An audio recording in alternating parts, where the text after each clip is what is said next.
नमस्कार, आप देख रहे हैं आरएडी न्यूज़। मैं हूं योगेश चक्रवर्ती। दिल्ली में आम आदमी पार्टी की हार की चर्चा चारों ओर। हर कोई ये जानना चाहता है कि कभी 67 और 62 सीटें जीतने वाली आम आदमी पार्टी इस बार 22 सीटों पर कैसे सिमट गई। लोग इसका वजह ढूंढ रहे हैं कि आखिर वो कौन सी वजह थी जिसके वजह से आम आदमी पार्टी का इतना बुरा हाल हुआ। सीएम केजरीवाल और मनीष सिसोदिया तक चुनाव हार गए। तो इसका सीधा सा जवाब है कि इस चुनाव में आम आदमी पार्टी की हार की वजह कांग्रेस पार्टी बनी। वो कैसे, ये जानते हैं सीनियर जर्नलिस्ट अरुण पांडे जी से। सर, जिस तरह से आम आदमी पार्टी दिल्ली की चुनाव में धराशायी हुई, अब लोग ये चर्चा कर रहे हैं कि आखिर कैसे, इसकी वजह क्या है। आपकी नज़र में क्या है वजह? एक तो सबसे बड़ी वजह मैं मानता हूँ अरविंद केजरीवाल अन्ना हज़ारे के आंदोलन की उपज। अन्ना हज़ारे ने खासकर राजनीतिक भ्रष्टाचार का जो विरोध का आंदोलन था, जो पूरे देश में उसका परवान चला था, लोग जानते, जिन लोगों ने बहुत नज़दीक से आज़ादी का आंदोलन देखा था, लोगों ने ये भ्रष्टाचार विरोधी जो अन्ना हज़ारे का आंदोलन हुआ, जिस ढंग से पूरे देश में समा बना। जी, आपको याद होगा कि राष्ट्रीय तिरंगा झंडा किस ढंग से हाथ में लिए सड़कों पर सैकड़ों नहीं हज़ारों लोग सड़कों पर, उसी आंदोलन की उपज अरविंद केजरीवाल, जो बाद में वो सब अपने गुरु को भी छोड़ दिया। उन्होंने अन्ना हज़ारे पार्टी बनाई और पार्टी बनाने के बाद नाम रखा है आम आदमी पार्टी। कहा कि हम सब सत्ता में आएंगे तो आम आदमी पार्टी ही बनेगी। सादगी, मेरी सादगी, सरलता, ईमानदारी, कट्टर ईमानदारी, भरोसा दिलाया था उन्होंने। लेकिन 10 साल की सत्ता में रहते हुए एक भ्रष्टाचार के विरोधी आंदोलन से उपजा कोई राजनेता व्यक्ति अब भ्रष्टाचार के आरोप में घिर जाए, जेल जाना पड़ेगा। उसकी पूरी सरकार पर deputy chief minister Satyendra Jain, Sanjay Singh, कई लोग जेल गए। तो एक तो उनकी छवि को नुकसान हुआ, साख ध्वस्त हो गई। एक कारण तो मैं ये मानता हूँ। दूसरा कारण ये है कि काम किसी सरकार का, देखिए दिल्ली में जो सरकार है एक तरह से वो केंद्र शासित सरकार है, फुल फ्लेज सरकार नहीं है। वहाँ का लॉ एंड ऑर्डर जो राज्य सरकार की जिम्मेवारी होती है, दिल्ली में व्यवस्था दूसरी है, केंद्र सरकार की है। लेकिन विकास का काम, वेलफेयर का काम ये है वहाँ दिल्ली सरकार के जिम्मे। उस फ्रंट पर वहाँ चाहे वो सड़क का मसला हो, पानी का मसला हो, शिक्षा और स्वास्थ्य का मसला हो, यही लोगों की बुनियादी ज़रूरत। इस फ्रंट पर जो लोगों की उम्मीदें थी उस हद तक काम नहीं किया उन्होंने। अब ये विपक्ष का आरोप है कि भाई काम कम, प्रचार ज़्यादा करते रहे, आत्म प्रचार ज़्यादा करते रहे और अपनी पूरी ताकत 10 साल वो जब केंद्र में जो पार्टी रही, नरेंद्र मोदी प्रधानमंत्री, एनडीए की गवर्नमेंट, उससे ही लड़ते रहे। कई मुद्दे उभरे और कुल मिला जुला कर उसका हश्र ये हुआ कि उनकी सत्ता चली गई। लेकिन सबसे बड़ी वजह जो मैं मानता हूँ, और आज जो लोग कोस रहे हैं, खासकर मैं ये इंडी अलायंस की बात कर रहा हूँ। जी, आज कांग्रेस लोकसभा में मुख्य विपक्षी दल, प्रमुख विपक्षी दल है, मान्यता प्राप्त दल है, उसके नेता राहुल गांधी हैं।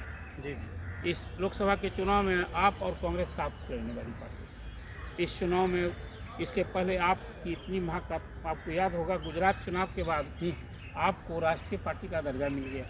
जी, गुजरात में चुनाव के बाद उसे कांग्रेस को नुकसान हुआ। कहीं भी जब आप लड़ी दिल्ली से बाहर तो कांग्रेस की ही ज़मीन वो खाती रही, और दिल्ली में भी कांग्रेस से ही आपने सत्ता छीनी थी।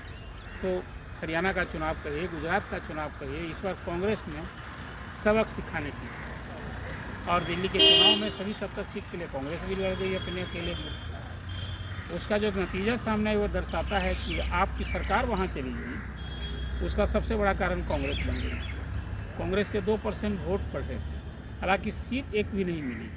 लगातार 3 चुनाव में उसको डबल जीरो, खाता नहीं खुला कांग्रेस का। 2% वोट बढ़े और एक नतीजा ये हुआ कि 12 सीट ऐसी पहचान में आई कि जो आप पार्टी और बीजेपी के कैंडिडेट्स के जीत हार का अंतर था, उसमें कांग्रेस को के वोट यदि नहीं मिलते, उसको बांटते, तो आपकी जीत होती। उसमें अरविंद केजरीवाल, मनीष सिसोदिया, इस तरह से सारे नेता जो आपको करता धरता संयोजक थे वो भी हार गए। हाँ, वहाँ मतलब की मुख्यमंत्री अतीशी जीत गई। जीत तो कांग्रेस की जो दिल्ली में कांग्रेस के कारण हाल आज कोस भी रहे हैं। मैं देखता हूँ इंडिया अलायंस के जो घटक दल के लोग हैं कांग्रेस को कोस रहे हैं कि वहाँ तो विपक्ष की सरकार थी, भाजपा विरोधी सरकार थी, अरविंद केजरीवाल वहाँ नरेंद्र मोदी के विरोधी एक प्रमुख चेहरा थे, तो वहाँ जो कुछ हुआ है वो कांग्रेस के कारण हुआ। ये जो एक सवाल आपने किया अभी कि हार की वजह क्या है, तो हार की वजह तो अब पार्टियां कह रही हैं, खास करके भाजपा विरोधी पार्टियां कह रही हैं कि कांग्रेस की रीति नीति सभी सीट पर अकेले लड़ने के कारण ही हार है।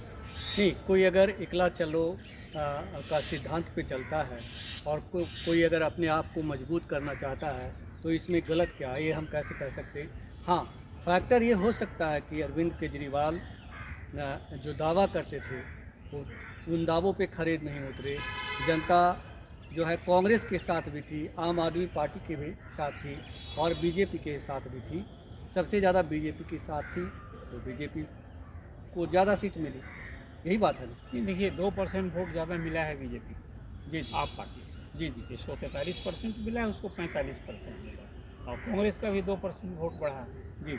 लेकिन कुल पिछले बार से पिछले चुनाव से मतलब 8,000 वोट बीजेपी को ज़्यादा मिला है और 7,000 वोट आम आदमी पार्टी को कम मिला है। आप गिनती में कह रहे हैं, मैं परसेंटेज में कह रहा हूँ। जी जी लेकिन जो सवाल आपने एक मौलिक सवाल किया कि कोई पार्टी, कांग्रेस एक राष्ट्रीय पार्टी है, यदि वो अकेले सभी सीट पर लड़ने का फैसला लेते तो गलत क्या है, जी। लड़ना चाहिए उसको, बिल्कुल। लड़ी। और आम कांग्रेसियों की समझ भी यही है कि भाई कांग्रेस जिस ढंग से सिमट रही है, कांग्रेस जो देश में लंबे समय तक सत्ता में रही, राज किए, आज तो उसके 4 राज्य में, अब दिल्ली को जोड़ेंगे तो 4 राज्य में उसका 5वां राज्य हो गया जहाँ शून्य हो गया। असेंबली में चाहे वो पश्चिम बंगाल की बात करें, आंध्रा की बात करें, दिल्ली की बात करें, 2 और राज्यों में उसके एक भी विधायक नहीं है। बोले ठीक है, लोकसभा के चुनाव में प्रमुख विपक्षी दल बन गया, लोकसभा में उसकी मान्यता मिल गई और लोग 100 सीटें उसको मिल गई, एक है। लेकिन पार्टी यदि कांग्रेस के जनों की समझ है कि कांग्रेस को अकेले अपने बूते लड़ना चाहिए, जो सहयोगी के सहारे जो लड़ रही है, सहयोगी के भरोसे लड़ रही है, इसलिए कांग्रेस सिमट रही है। तो ये समझ बनाते हुए या यह कहिए कि प्रतिशोध के भाव में भी कांग्रेस दिल्ली में आपको सबक सिखाई कि जिस ढंग से हरियाणा में और गुजरात में आप पार्टी ने किया उसका बदला लिया। तो अब आज जो लोग कह रहे हैं कि कांग्रेस के कारण हरी, तो कांग्रेस को क्या नहीं लड़ना चाहिए? मैं भी आपकी इस राय से सहमत कि कांग्रेस ने यदि लड़ने का फैसला लिया तो गलत तो था नहीं। देश की राजनीति के लिए ये अच्छा भी नहीं है कि कांग्रेस मतलब सिमटता चला जाए। हाँ हाँ, बिल्कुल। कोई आप देखिए ना, 2 लोकसभा चुनाव में नरेंद्र मोदी प्रधानमंत्री 2 बार जो बने, 14 और 19 में कांग्रेस को लोकसभा में जो विपक्ष दल की मान्यता के लिए जो अपेक्षित संख्या होती है 10%, उतने भी सांसद जीत कर नहीं आए। ये एक सवाल यहाँ ये भी है सर कि जो आपने कहा इंडिया गठबंधन के जो कुनवा है, जिस तरह से हेकड़ी बधा रहा था, खुद पे अपने आप को दम भर रहा था कि कांग्रेस कुछ नहीं है, कांग्रेस के बिना ही हम सब कुछ जीत लेंगे, दिल्ली जीत लेंगे, उनकी हेकड़ी भी निकल गई। नहीं, बिल्कुल। तो केजरीवाल के अहंकार भी, जो इतना अहंकारी बयान एक नेता को नहीं देना चाहिए। मैं सुन रहा था एक बयान उन्होंने कहा कि पूरे ये जन्म में नरेंद्र मोदी हमको नहीं हरा देंगे। तो एक पार्टी का इस तरह से बयान देना चाहिए क्या? तो एक बात तो अपने सहयोग कांग्रेस के बारे में भी क्या ख्याल रखते थे, आपको याद होगा। खुद एक कट्टर ईमानदार प्रधानमंत्री ने ये बात भी कही कि भाई खुद अपने को एक कट्टर ईमानदार होने का सर्टिफिकेट ले रहे हैं और दूसरे को बांट रहे हैं, मेडल दे रहे हैं कि बेईमान। तो कुछ उनके अहंकार होने का, उनकी बॉडी लैंग्वेज, उनकी इसका भी जनता ने इसका भी रिएक्शन हुआ कि भाई ये तो बोलते कुछ और करते कुछ।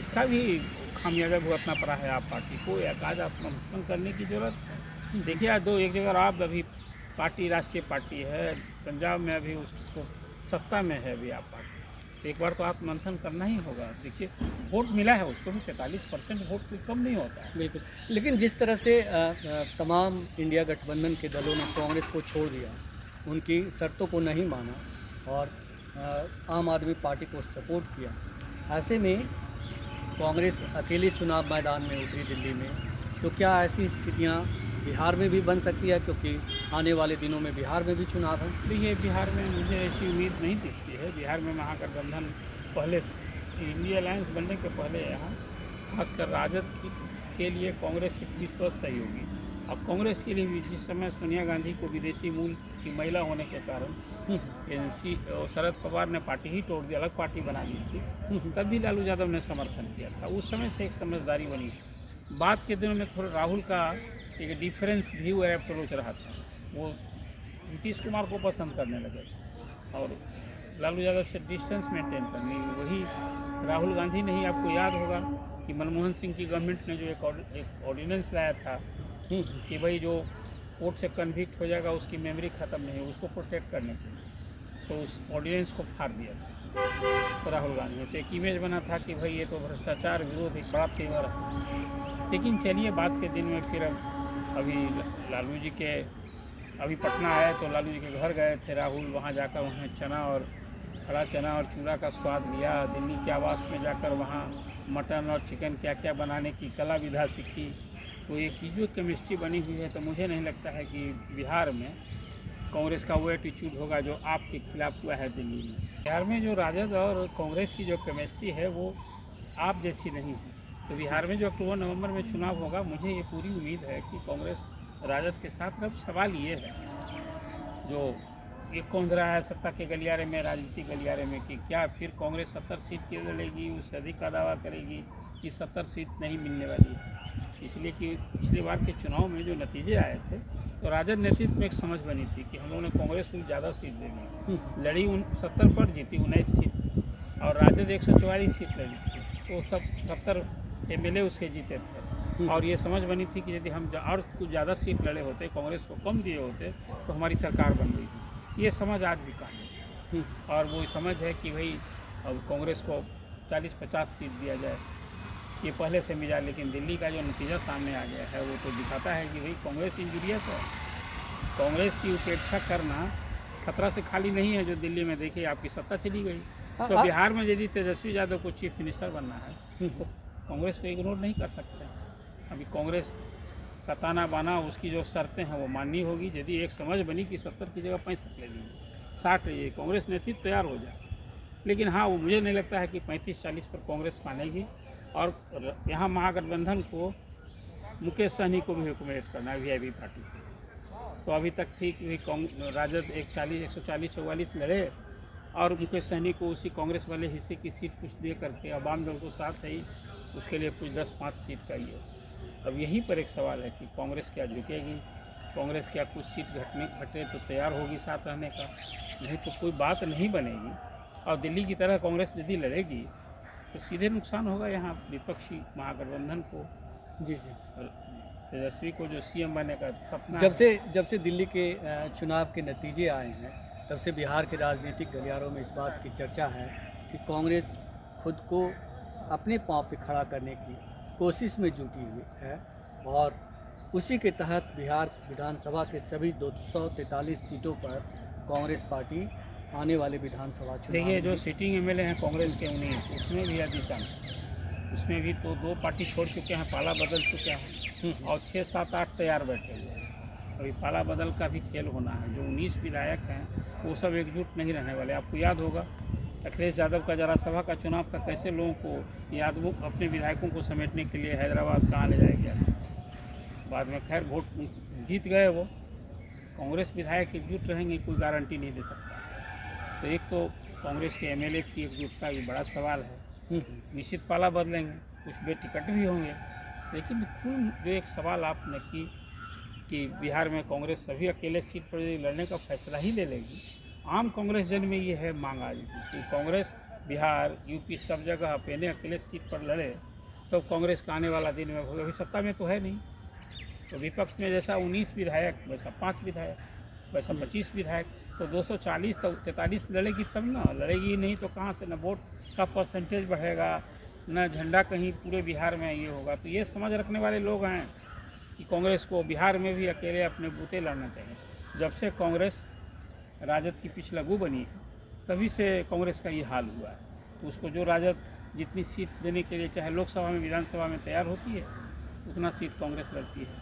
तो जो दिल्ली का वो पैटर्न, वही फार्मूला बिहार में अपनाया गया, तो आम कांग्रेसी तो खुश होंगे। जी जी, आपने इस बीच एक बात और बड़ी बात कही, वो संबंधों वाली बात कही कि जब सोनिया गांधी का विदेशी मूल का मुद्दा उठा था, तब लालू यादव उनके साथ खड़े हुए थे और तभी से दोनों के बीच एक अंडरस्टैंडिंग बनी, एक संबंध बना। क्या राहुल गांधी उस संबंधों की बैसाखी पर चलते रहेंगे या उस बैसाखी को गिरा देंगे, ये तो देखने वाली बात होगी। लेकिन चर्चा तो इसी बात की, आखिर वो संबंध को कब तक निभाएंगे, नहीं अपनी देखिए, पार्टी का गला कब तक आप काटते यदि वो रहेंगे। गवाह हैं हम लोग, उस संबंधों में खटास भी आते रहा। जी जी। सोनिया जी जब राहुल जी के पक्षधर हुआ करती थी तो ये लालू यादव के, तो राहुल का कुछ दूसरा मिजाज था, जो मैंने आपसे कहा कि 20 दिन में उनको नीतीश की राजनीति अच्छी लग रही थी। तो नीतीश भी सटे थे, तो कांग्रेस के कारण सटे थे नीतीश, जब वो महागठबंधन में आए थे तो उसमें कांग्रेस का एटीट्यूड डिफरेंट था। लेकिन राजनीति में कोई ना स्थायी दोस्ती होती है ना दुश्मनी, तो संबंध भुला जाता है आदमी। कहाँ ये संबंध निभाए जाते हैं, ना दोस्ती स्थायी ना दुश्मनी स्थायी। और इसी स्थिति में एक चर्चा मैंने की, ये इतिहास गवाह है, जो खुद राहुल कांग्रेस सोनिया गांधी भी कभी कहा करती थी और राहुल भी कहा करते थे कि हम तो पुराने सहयोगी हैं। इन बीच के दिनों में खटास भी आया, वो भी हम लोगों ने देखा। अब अभी जो ये चुनाव है कि दिल्ली का पैटर्न, दिल्ली का जो मॉडल कांग्रेस अपनाई है, सभी सीट पर अकेले अपने बूते लड़ना, ऐसा ही फैसला बिहार के लिए लेती है, इसे कोई इनकार कैसे कर सकता है। लेकिन जो परिस्थिति बिहार की मुझे दिखती है फिलहाल, ऐसी उम्मीद मुझे नहीं दिखती है कि जिस तरह दिल्ली में तो आपको मज़ा चखाना था, वो हरियाणा और गुजरात के चुनाव में जिस ढंग से प्रतिशोध भी था कांग्रेस को। जी आज वहाँ गुजरात के ही चुनाव के बाद राष्ट्रीय दल की मान्यता मिल गई थी आप पार्टी, कांग्रेस को नुकसान हुआ। देखिए वहाँ फिर आप जीती, तीसरी बार हरियाणा में जीत गई। इसका एक कहीं ना कहीं था कि आपको इस बार दिल्ली में मज़ा चखाना, तो उसका दिल्ली में तो लक्ष्य जो था, जितना भी तो रहता ही है, पार्टी जीतने के लिए लड़ती है। लेकिन 12 सीटों पर का मुख्यमंत्री रहा व्यक्ति जो पार्टी का सर्वे सर्वा है, उसको हरा दिया, डिप्टी सीएम को हरा दिया। तो मैं तो मानता हूं कि कांग्रेस यदि जीत नहीं पाई तो हराने का लक्ष्य तो पूरा हो गया उसका। तो वो बिहार में वो अभी राजद के साथ वैसा संबंध नहीं है। इस सीट को लेकर कहीं बात फिर बिगड़ी, तो जो आप चर्चा हो रही है राजनीतिक गलियारे में, ये सवाल कि क्या कांग्रेस बिहार में भी उसी ढंग से लड़ेगी, अभी थोड़ा 8 महीने बाकी हैं, इंतज़ार कीजिए क्या परिस्थिति और बनती है। लेकिन फिलहाल मुझे नहीं लगता है कि दिल्ली की तरह बिहार में भी कांग्रेस अकेले अपने बूते सभी सीट पर लड़ेगी। हालांकि आम कांग्रेस ही, फिर मैं इसको कहता हूँ, जो अभी विधायक सांसद हैं वही इसके पक्षधर हैं, साथ लड़ा जाए। पूछ लीजिए ना, अभी पप्पू यादव का कांग्रेस के प्रति एक तरफा प्रेम, जी पार्टी का विलय कर दिया, वो टिकट नहीं लालू जी ने होने दिया, तो कहते हैं कि भाई बिहार में तेजस्वी के नेतृत्व में चुनाव नहीं लड़ना चाहिए, कांग्रेस को अपने बूते लड़ना चाहिए। तो अभी आवाज़ उठ रही है, और कांग्रेसी भी इस तरह से सोच रखने वाले लोग। लेकिन जो सत्तासीन लोग हैं उनका मन मिजाज, प्रदेश कांग्रेस अध्यक्ष अखिलेश प्रसाद सिंह तो भाई जो दिल्ली का नेतृत्व चाहेगा, पद पर बने रहना है तो वही करना होगा। बिल्कुल। तो बिहार में कांग्रेस का राजनीतिक परिदृश्य को लेकर कुछ साफ नहीं है, लेकिन जैसा कि सर ने कहा कि राजनीति में कोई अस्थाई दोस्त और दुश्मन नहीं होता, राजनीतिक परिस्थितियां बदलते रहती है और ये कब करवट मार दे कोई नहीं जानता। तो ऐसी स्थिति में कांग्रेस एकला चलो की राह पर दिल्ली की तरह चल सकती है, लेकिन फ़िलहाल इसमें दम नहीं दिखता, आगे कुछ भी हो सकता है। तो फ़िलहाल इतना ही। आप हमें फेसबुक पर फॉलो करें, यूट्यूब पर सब्सक्राइब करें, लाइक करें, शेयर करें और कमेंट्स कर अपना महत्वपूर्ण विचार और सुझाव ज़रूर दें। धन्यवाद।